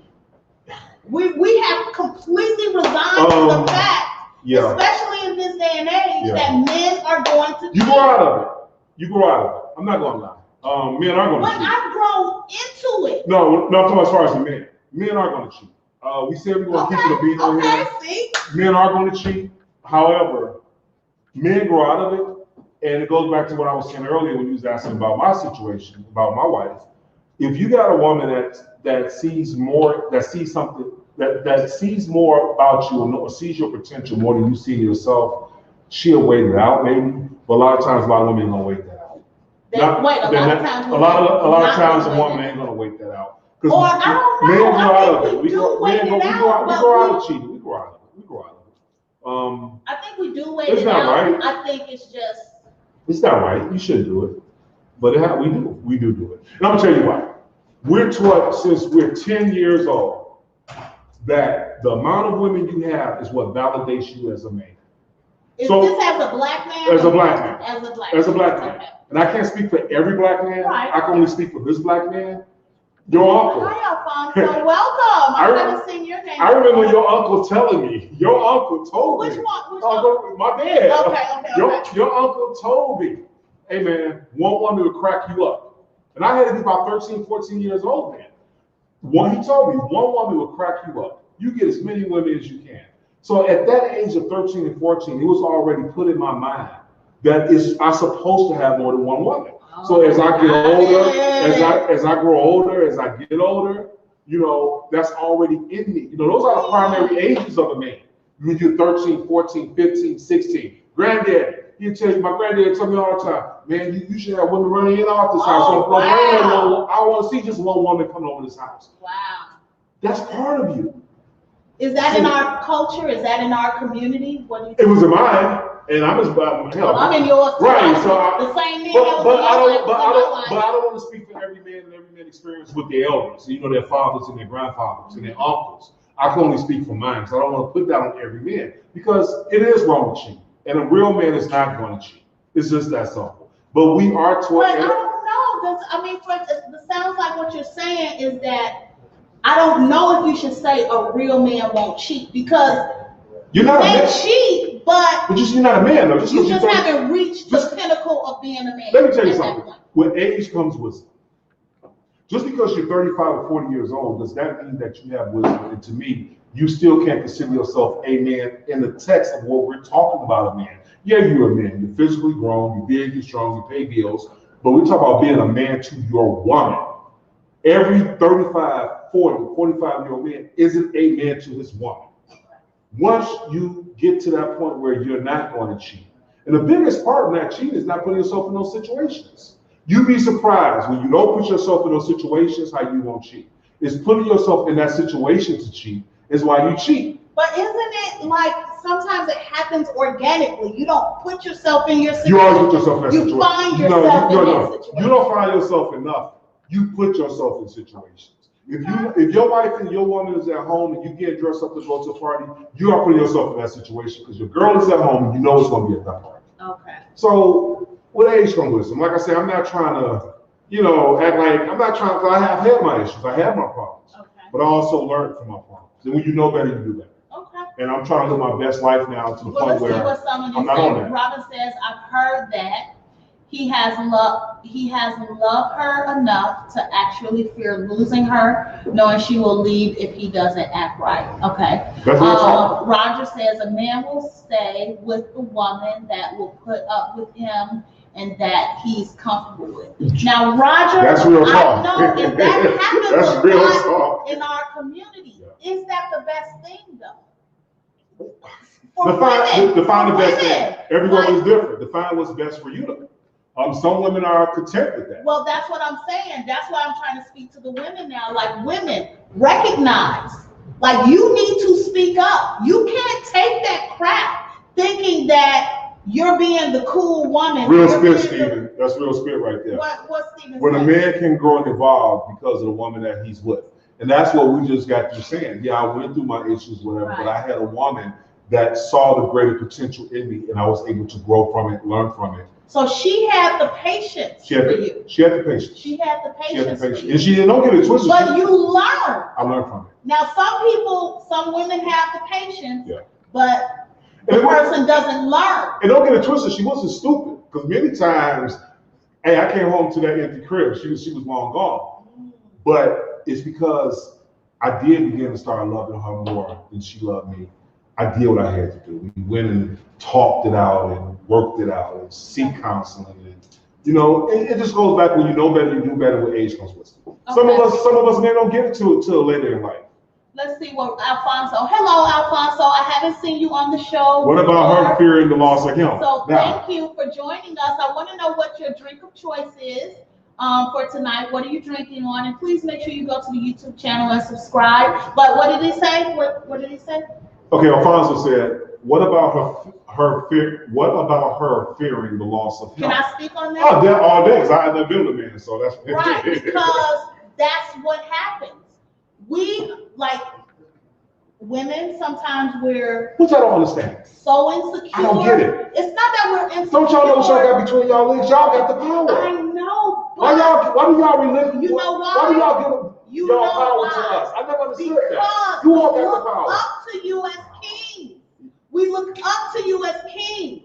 And we expect you to be that. But in a lot of cases, you have to grow too. And we don't recognize that. So we are dealing with you through that growth, not realizing that you're growing. Yeah. And so we put up with whatever it is we have to put up with because we know it's hard out here for a black man. Yeah. Right? So we deal with whatever it is you have to deal with, but because you have to deal with so much, you don't recognize that we dealing with it right with you. Yeah. So you be like, man, I ain't trying to go home. She nagging me. Yeah. Or she ain't doing what she needs to do for me at home because little Pookie over here gonna do what I want her to do. That was concise. You answered that right on point because I never understood why do you guys relinquish your power to us? You all got the power. Right. Y'all got the banana. The banana is the power. Yeah, that's real. We expect you to be kings. I've battled with a couple of different men, especially when it comes around to using the N-word and stuff like that. And a lot of times those guys tell me, well, y'all do this and y'all do that. And I'm like, you can't have it both ways. You either the king and the leader or you ain't. Oh, you ain't. Yeah. One of the two. That's it. Real talk. That's real talk. Yeah. You know what I'm saying? So we need y'all to step up to the plate and either acknowledge it. Okay, I'm growing, I'm going through something, but actually take steps and actions to show that you're growing. We start changing when we really realize and see the hurt. And see, a lot of guys don't stick around and see the hurt in a woman, what we do to them. But when you do have that woman that's willing to stick it in, and you actually see the tears, you hear the tears, she can go in the bathroom and just any random moment just start breaking down crying. When we actually see the hurt that we cause, that actually starts making us change too. Real talk. And then y'all don't ever want to see nobody cry. And women, stop hiding your tears. Stop hiding your tears because I know I. Well, I don't know about that because when men smell, it depends on the man. Because let me tell you, you got some no good ninjas out here. When they smell blood, they go for the juggernaut. Sometimes I wouldn't tell a woman to hide her tears. I wouldn't go that far. Sometimes I tell a woman, don't let him see you cry. Don't let him see you down. Don't let him think that he is taking your energy from you. Real talk. Because some guys, let's just be honest, some guys just ain't right. Some guys smell blood. Guys, we are hunters by nature. And when we see tears, when we see fear, when we see a love that a woman to do anything, go Google, what I call the Google Gaga over us, a lot of guys pounce on that. So I don't agree with my cousin on that one. You might want to hide those tears depending on the man that you have. Now, in my case, I'm a little bit more of a more compassionate man. And when I see my girl cry, it hurts. When I know that I've hurted her, when I see those tears, sometimes I've cried with her. Sometimes it makes me cry. When a man can grow involved, okay, we got that, I've heard that, he has to love her enough. True that, a man has to take a bullet for his woman. So, yeah, I don't know about that. I don't know about that. I don't know. Because men are hunters. You might not want a man to see you cry because it's like anything. You give a person an inch, they're going to want a foot. You know? At least some guys. I don't know. That's definitely a catch-22 because women, I say, like, it will affect you as a man if you see us depending on the man. Some men is going to pounce on that. Some men is going to smell weakness. Men, you got to remember, we are hunters by nature. For example, if we're getting into altercation with a person, and we smell a sense of fear in that person, we're gonna steal them. Whereas if a person's going blow for blow, it might just be a long drawn out argument, conversation, confrontation. But when a man approaches a person like, man, what up, woo, woo, and you see that person is cowering down, that dude is going to spill on him. He's going to fire on him because he smelled that blood, he smelled that fear. So I don't know. Guys, look, I'm telling you, these are some real conversations that we can become enlightened by. I'm wondering if I should break out Tipsy Talk because I want you to ask this one question. Can a man tell? Oh, okay. And I'm not going to answer that one. I want to see what the guys say on that one. Okay, guys. So I tell you what, it's 9:30. If you guys want to stay and chill out and hang with us, we're going to do that. Roger said we have the power. We both have the power. I think you guys got the power because you guys got that banana. You all got that banana. That's the reason for the reason. But I think a lot of times the women don't realize. See, it's the banana we go after in the beginning. Now we have to fall in love with you. We have to fall in love with you. We have to make a long-term relationship. We make it a long-term relationship, but we are attracted to you. We come up to you. Gateway the gateway because of that banana. So that banana is the power. I'm sorry about that. That banana is the power. Well, let's see what they say. Depending on the relationship, I'm not exactly sure what we were talking about at that time, Tara. Roger says that is a man doesn't love her. I'm not sure what we're talking about. He's probably talking about the cheating part and that a man is going to love her. Doesn't love her. If a man doesn't love, a man's not going to cheat on a woman that he loves when you get older. When you're younger, you can love her all day, every day, and twice on Sunday. You're just not going to say no. You see, it's a difference between loving a woman and not being able to say no. You begin to be able to say no when you get older and wiser and realize that. And that's just basically what it is. When we get a certain age, you stop working anyway. Okay. So you're not in your prime no more. But when you're a primal man, you're not going to be able to just say no or turn down. If you do, you're a hell of a man. You're a hell of a man. Let me see. Tara say, Alfonso. What did he say? Alfonso. You're going to win on this. About you.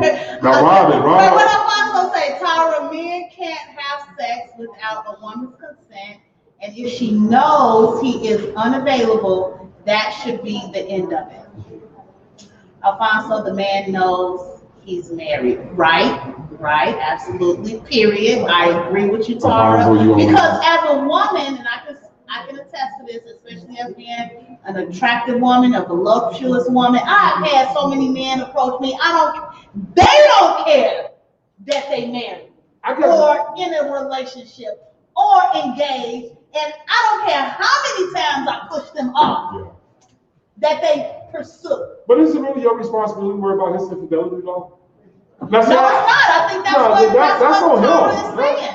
And let me tell you something. You got a lot of women that only deal with men that are married because they know that he's a good man. He's a stable man, that he got something going on. I always call single men, and no offense to nobody on your platform, but it's just my opinion, brothers. I've always considered single men to be the court gesture of men. They are clowns to me. Because why are you single? There are too many, you might can get a woman, but you can't keep a woman. There's too many black women running around for any man to talk about, I'm single, I'm waiting for the right one. No, you just can't keep one. Right. So you don't want to keep one. Or you don't want to keep one. Right. So you have I think it's more of that than anything. So you have a group of women that only focus and concentrate on that married man because he's married, because he has someone. He's about his business, or he wouldn't have that one. Yeah, that's definitely a catch-22. There's a supply and demand. Here's Robin. There's a supply and demand issue for good black men. That's why so many women are actively pursuing finding a relationship, paying to speed date, attending dating seminars, taking how to please a man class. Men are really doing any of those things. So speaking of which, Robin, I think you have a speed dating class coming up or something like that. Please I saw things on TV. They really exist. Post the link, yes. So I'm out the loop. You know what? Actually, I would like for you to go to Robin's website on Meetup. She has a website for black professionals to do things. What's it called? Right. Robin, put your website in there for Meetup. I want you to get to that question. I'm not going to answer it, but I want to see what the guys. I want to. And my man's on here. All you brothers. I want you all to answer this question. I'm not going to answer this. Okay, so Okay, so I'm gonna get to this question. We're gonna get back to the rest of the stuff. Now, guys, also go back, watch the rebroadcast. You know, respond to some of the questions, and when you're responding, like, let us know, like, phrase your sentence so we know that you're responding to something in particular that we're talking about. Because other than that, when you write, you know, certain stuff. I'll get used to that. On YouTube, they're going to have a conversation in the chat. Right. Behind you doing your video, and they're talking about a whole nother subject. We don't necessarily know that is going on. Stephen Byers, what's the question? Okay. So sorry, the next question is. I ain't in this, y'all. This question. Can you tell if a man, if a woman? Okay, so this question is for the ladies, but the men will answer. Guys, can you tell when the lady's vagina has been penetrated by someone other than yourself? Can you tell somebody smashing your girl? In other words, can you tell if somebody been smashing your girl? I'm not going to answer that. I saw this question and I posed got you, Robin. Because I would like to know. I would like to hear from men. Steve said yes. How so, Steve? Right, I want to know. That's Robin's the one that's at a dating site, but that's the one you talk about. Robin, right. Meetup. At Enjoy Life Chicago. Guys, so please go to Meetup at Enjoy Life Chicago. She does a lot of great things, especially before COVID. She would do things like go to Hamilton, and it was all about Black professionals. What'd you say? Tara say F no. No, they can't. Steven, tell me how you know, bro. How do you know that, Tara? Steven, how do you know that? So I would like to hear. Why did you say yes? Tara, how do you know, or why do you say that? And Steven and Roger. Steven and Roger, why do you say that? No, y'all. Okay, so Tara like my girl, like me and Tara, man. That's my ace boon coon right there. I will say this: medically, you're not. According to doctors, you can't tell because the vagina is elastic and it stretches back in place. And actually, the more that is used, the tighter it's going to get. So Alfonso says yes. How do you know? Tell her how do you think you know? Or are you just speculating, Alfonso? I would like to know. I got a question for you. How can you tell if your dude is smashing somebody else? Other than, I'm talking about only that part of it. Anatomy-wise. Would it not get hard for, anatomy-wise? It really doesn't have anything to do with her vagina. Her behavior will be different. That's real quick. Who said that? It really doesn't have anything to do with her vagina. Her behavior will be different. Well, we get that, but your question was exclusively, is there a change in the vagina area? Right. Can you tell in the vagina? How can you tell? Because it could be a lot of speculation. It could be a lot of outside things going on too, and you just speculate. Now, what I will say to that too, I'm going to answer your question. It's intuition. Women have a and they're usually right. They're usually right. Well, because when you have sex with a person, you give that person your energy, that person gives you their energy. Right. So you don't want to pour it at that point. So I get it. Yeah. So Roger says her attitude. No, but you specifically. And that's 50-50, Roger. You specifically. Okay, let me break this down, guys. I don't want to use profanity, but I'm just gonna say it. Can you tell if her pussy has been smashed in or not? We get the attitude, we get her behavior. We're talking about strictly anatomy-wise. Maybe if she's trying out some new moves. There you go. Right. There you go. Right. But can you strictly tell when you penetrate her if someone else been up in it? Is it going to be wider? Is it going to be tighter?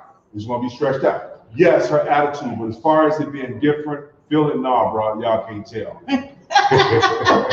That's my girl. That's my girl. So I will say this. There it is. I think if a woman has an odor between her legs she's never had before, there's something going on. She could have contracted an STD. That's a way of letting you know from the vagina. Okay, sure. And I also definitely that. And I will say this. I don't care what a doctor say. If I know I'm feeling like a glove and I go in another time, it's like going in this glass, open it right here. Somebody will bust it open. But what about if you was there? Like, how you know it wasn't you? Well, because you want to know what your capability is as far as what you've been doing. That's why I said if I've been in this feeling like a glove all this time, and now I'm going up business as wide as this glass right here, something happened. Something that happened. What happened? You slipped and you fell on it? What do you mean, Alfonso? No on that no. What do you think he means? Okay, he says it's not about the act of sex, it's about the level of passion, the way she has interacted with you in the past, acts, willingness to want or not to have sex. We get that. Alfonso, I think you're completely right. No on that no. Okay, he answered again. He said no. So most everybody said no. Okay, Roger said older women tighten when that used. I agree. I agree with Alfonso. I think he hit the nail on the head. I agree with Roger. Because it's more about what we're thinking and feeling in our mind. And if we're not attracted, man, stop LRL. We can't. I don't. Oh, when you are attracted to nobody, it's a wrap. Right. I don't think like I can't spread myself thin. I can't go to multiple people and be like, right, and give the same amount of energy or whatever the case may be. So I think for women, Alfonso might be right. I'm feeling Roger though. What did Roger Older say? women tighten when that used. Roger, you're right. You're right on that one, bro. You're right on that one. But why older? Like, so younger is just automatically tight or something? Is that what you're saying? Well, young girls play with themselves more, so they don't always. Are you sure about that? Really? Are you sure about that? I don't know about that. I don't believe that to be the case, to be honest with you. So I don't know, Roger. I don't know. Tara say, Mia, stop. Okay, how much time we got left? We gotta talk about Gorilla Girl. We gotta talk about Gorilla Girl. No, we probably done missed out on Gorilla Girl. Now I did want to talk about Gorilla Girl. I'm not in a hurry. I can stay all night. I'm just saying for I know, me too. We got a couple people online, but we are in the that don't never be right. Don't reboot that. I done had thousands and then it said that don't be right. Okay. That ain't never right. What Robin say? Tara say, y'all men have absolutely no clue on us. Okay, Robin said. I like that in you, Tara, because Tara, like you, I'm like the same. Like we older, but you will never know unless you just know we older. So I got you. What Robin say? Read it. Enjoylife.com. We help mature Black professionals meet like-minded friends and connect. We have 3 to 5 virtual but real-life, safe, social distance group outings per week to recreational and cultural events. We are all supporting Black-owned businesses. It is a great way to avoid the boredom and loneliness of quarantine. Nice, Robin. That's what's up. Great. That's what's up. So you know how they say make you sure get rich you go from to Nita, her website, because enjoylifechicago.com. That we're in quarantine, or we got COVID going on. There's a lot of virtual. Shit, niggas ain't in quarantine. Everybody walking around on a mask, taking planes everywhere. Ain't nobody no quarantine. I've been in quarantine, but I'm on Facebook. People all in Florida, all talking about going to All-Star game in Atlanta. Ain't nobody. I know. Ain't nobody in quarantine. Okay, guys. You know what? I love you guys, and thank you for hanging out with us. We had such a lively conversation. I had quite a few questions on here. What I will do though is ask a question for the ladies. Wait, did I ask a question for the ladies? So I will ask a question for the men. I'll ask one question for the men, and then we'll get into the mystery gift, and then we're going to let you guys go. So this question is for the men, but the ladies will answer. This might be a rude awakening for you guys. You are about to learn what women can't live without. Okay? Money. Okay, ladies. 2 things have to go. Crab legs. Here, I'll type it in. I can type pretty fast. 2 of these things have to go. Crab legs, hot wings,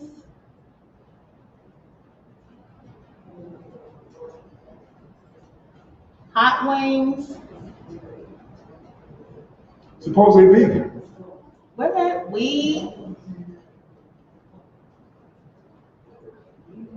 Liquor. How you spell liquor? L-I-Q-U-R. Just put L-I-Q-Q-U-R. Liquor. Eyelashes. Eyelashes? Eyelashes or wigs. That wigs ain't going nowhere. So, 2 of these things have to go. See, I'm learning something now. So that's what women really want? Right. Crab legs? Right. I need to write this down. Crab legs, hot wings. Oh, look. Yeah. Oh, man. Hot wings, weed, liquor, eyelashes, wigs. Twice. Yeah. They get it though. Brian, if she was already loose, no one knows. But with with the good one, you can tell. Let me see. Robin says, if your woman comes to you extra tight and swollen, someone else. Now that's from a woman. All right. Okay. So okay, Robin, got that. If your woman comes to you extra, man, okay. Okay. So guys, the next question. This question was for the women, right? Yeah. But this question was for the men, but the ladies are going to answer. So 2 of these things have to go. Wait, the same again is for the men, but the ladies want to answer? Right. This is for the men. So this is for you to understand. Got you. Right? I got you. So the women are going to answer. Now, 2 of these things have to go. This is going to be interesting. Crab legs, hot wings, weed, liquor, eyelashes, or wigs. The wigs ain't going 2 nowhere. of the things have to go. The wigs ain't going nowhere. So let's see. I need my weed, lashes, and hot wings. So Tavio, as the man says, he wants the eyelashes and liquor. Look, I'm gonna tell you something, Tavio, with the eyelashes, forget it. They're not going anywhere. You might as well get used to it. You might as well embrace it. They ain't going nowhere. Tyra said drink and crab legs can go. Drink and crab legs. I need my weed, lashes, and hot wings. Okay, so I'm learning something new here on this one. Exactly. That's the whole point of us doing this. We want to enlighten people. I didn't know crab legs was not how the man among sisters. And I would agree. Well, I don't know. Like, I can't live without my crab leg, so I don't know. I'm on the crab leg. Robin say, I don't need weed or wig. Okay. That's what's up. Okay, where is? Oh wait, I keep the crab legs. Exactly. I know that's right, Tara. So if I want to be husband of the year, and the wig can go. So what your sisters are telling me, if I want to be husband of the year, right? Just go get a pot of crab legs. Is that simple? Absolutely. That's what's And up. you know where you can get crab legs? All you can eat. Oh, anywhere, right? No. Where? At the boat. At the boat. The boat is probably one of the only places you can go and get all you can eat crab legs. Hey, legs. wifey, you eat crab legs. I'm vegan. I don't eat meat. Oh, damn. What did he say? We going to Sizzler. You eat crab legs. Mm-hmm. That's what's up. Hey, I learned something. And you can't go to crab legs like Red Lobster and get a couple No. crab That's not real. Right, you got to go somewhere. What about Lawrence? Well, I don't care about all you eat the money. No, Lawrence is, I ain't no fan. Stay the boat. Gotta go to the boat. I ain't no fan of Lawrence's. Okay. But it gotta be all you can eat. All you can eat. It's gotta be all you can eat crab legs. And when did this happen? So I thought I knew all about women. I know, but I've been in the game I'm 48. It's apparently a thing. When did this happen? It's how did I miss it? I would think over the past I would think over the past 5 years, like this has become a thing. Oh, wow. Now you know we do the lashes. Oh yeah. You know, we do the weed. Yeah. We got the crab legs. Well, weed, I don't get down with shit. A lot of people do the weed, but you know. So apparently, the reason I never mess with women that smoke weed because I used to smoke weed and it can't be 2 people to have it. Like so, so I never dealt with a woman that smoked weed. I have to be the only one smoking when I used to smoke back in the day. Well, Alfonso says Tinder trap. I'm not exactly sure what that means. Alfonso, we're one big happy family here. I'm not exactly sure how you found us. I would love to know how you found us, and thank you for joining us today. I haven't had an opportunity your post to see what your drink of choice is tonight. What are you drinking on, Alfonso, tonight? What do you say?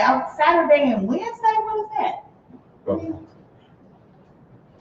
King crab. I'm with you, Tara. Oh, now not just crab, king crab. King crab. I think you asked him a question. You said Saturday and Wednesday. Did you ask him what? I don't know, Alfonso. If you can go back and just like let us know what you're talking about. Make her smart. Make her smart. I'm not exactly sure. They talk about it. Get used to this because on YouTube they're gonna have actual whole conversations. That's while you're doing your videos on YouTube, the chat room is gonna have their own conversation going. It's gonna be like a conversation, and if you go from your video and try to read into their conversation, you're gonna have no idea what they're talking about. So like I said, let this be your practice. Well, I don't know, but you know what, guys? I really, really thank you. Robin said, this is nice. I want man to cook me some crab legs.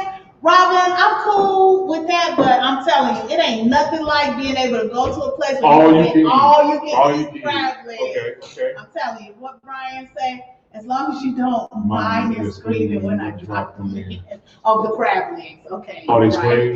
Right. Crab is an aphrodisiac. Oh, I didn't know that. Okay, so men take I know note. oysters are. Men take note. Okay. That's what's up, Brian. Tinder trap in Chicago Heights on Oh, Alfonso, you might need to put us on something. Put us up on something. Oh, so how about you the crab legs? Tinder trap. Oh. In Chicago Heights, seriously? the whole route. Yeah, probably. Alfonso, is that what you're telling me? Are you telling me that there's all you can eat crab legs at Tinder Trap in Chicago Heights on Halsted? Please let me know that. Because if that's the case, I need to meet you there. So guys, you know what? We have blown the time. It was fun. It was fun. And I thank you. And I thank you. I needed this. Coming. I needed this. Hey, if I make one more video about Cardi B's WAP, hey, I needed this. Or her also, right? Yeah. Right. Or Megan Thee Stallion if she got shot in the foot, or what? I know. Or if T.I. and his wife are swingers. Okay, let's do YouTube real quick. Yes, T.I. and his wife are swingers. Yes, they get women drugged up. You shouldn't want to be in their bedroom. Really? But however, this is the problem. Real talk. It's not him and his wife may be with that all day, but you still have to treat a woman with humanity and humane. You can't have a person so drugged out where they don't know where they are. At that point, it's not consent. T.I. is in a lot of trouble. Allegedly. You gotta get used to that word. Because when you get on YouTube, you're gonna use that word allegedly. Okay, gotcha. So yeah, allegedly. But back to the point, I'm gonna let you close out. I thank you for this. It was so cool to talk about something of substance. It was so cool to talk to you guys. Substance and frivolous. And just actually intelligent, readable comments that I don't have to block people like on YouTube for saying some out-of-pocket stuff. Thank you guys. I needed this. Right. And thank you, cousin. Right. Thank you for coming and anytime. Hanging out here with anytime you want me me. out here. Anytime. Just give me advance notice. So I'll take a half day at work. And then I got to leave work early too. So. Oh, good. Good. Cool. Okay, guys. So this is what I'm going to do. I am going to post the phone number and the address to Marjorie Taylor Green, and y'all need to reach out to her and let her know that the shit she's doing is fucking bullshit and she needs to stop it. It needs to be heard that this type of activity is not acceptable. I think the reason why it's being accepted so willingly is because we're so accepting of it that we're not being outraged about it. Now, if this was Barack, it would be a whirlwind. If this was Barack. So listen, let's not succumb to white privilege because it destroys America. It is not good for white people. It is not good for black people and every person in between. Okay, we all need to be treated and created on an equal playing field. Okay, first and foremost. So make sure of that. And then the rest of the stuff, the frivolous stuff, the fun stuff, the sexual stuff, you might have learned something today. You're going to rock on YouTube. You're going to rock on YouTube. So listen, I'm telling you guys, if you're listening to the rebroadcast of this, please interject your opinions, interject your comments. Let us know what you think because it's all about enlightenment. I don't want just frivolous talk. I want solutions, and that's why I'm going to post the phone number and the address to these politicians because I want you to call them. I want you to call them and let them know, like, hey, the shit you doing ain't right. And we know it. And you can't just slide under the radar anymore. No longer. It is our time. This is not Black History Month. This is Black History Year. Let's make it happen. We know how it is to struggle. We are the ones that thrive, grow, and prosper in struggle. This is our time. Don't squander it. Okay? Don't squander it. We have such an opportunity right now. We have such an opportunity right now, so let's use it. And those of you that won gifts, y'all better pick them up this week, or else I'm gonna drink the rest of the. My mama used to always tell me, you don't beg nobody to come pick up something you give them. They're supposed to meet you on the corner. I know. They're supposed to be there when you open that door. I know. But guys, I love you. Thank you, Alfonso. Thank you for joining us today, and hopefully we'll see you guys next week. Peace and love, y'all. Peace out. You're gonna do real